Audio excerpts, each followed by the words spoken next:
kita ulasan lah, kita bagi ulasan kita pula lah. Apa yang cuba dibuat oleh Mahkamah Persekutuan dalam ringkasan yang dikeluarkan oleh Tengku Tuan Maimun, iaitu Ketua Hakim Negara, adalah sangat tepat dan betul.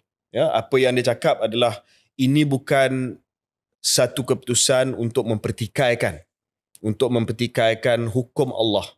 After all, sebahagian besar daripada daripada undang-undang ni adalah undang-undang takzir, ya, man-made, ya. Termasuklah undang-undang di bawah enactment syariah.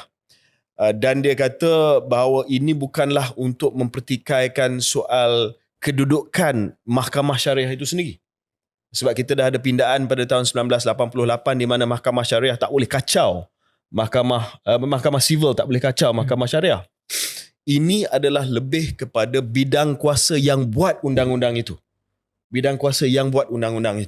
Sama ada state, dan dalam kes ini sekali lagi saya mengulangi, Kelantan boleh buat undang-undang tersebut ataupun tidak, dan dia stres banyak kali dalam ringkasan kenyataan yang dikeluarkan oleh Ketua Hakim Negara itu bukannya untuk cabar satu undang-undang ataupun hukum Allah, dan bukannya untuk mencabar kedudukan mahkamah syariah.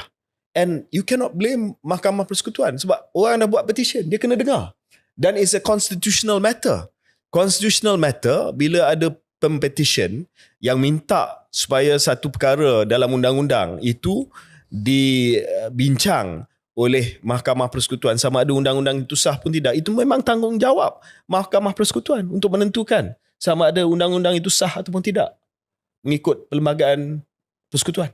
Dan pada pandangan kita, pemahaman kita, apa yang diputuskan 8 hakim itu adalah betul dari segi teknikal. Dari segi teknikal betul. Sebab macam kita terangkan tadi, soal senarai 1, senarai 2.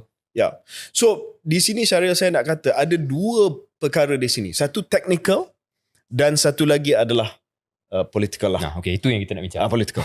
Okay. Technical dan kita dah explain. Technical saya harap semua dah faham lah. Ya, so ini bukannya satu assault on Mahkamah Syariah. Ini bukanlah satu pertikaian terhadap Mahkamah Syariah ataupun undang-undang ataupun hukum Allah.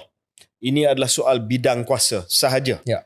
Dan apa yang ditentukan oleh Mahkamah Persekutuan adalah berdasarkan kepada pandangan mereka, berdasarkan mengikut bidang kuasa masing-masing. Dan ada juga hukuman-hukuman dan undang-undang yang berkaitan dengan hukum syarak yang ada dalam Undang-Undang Persekutuan.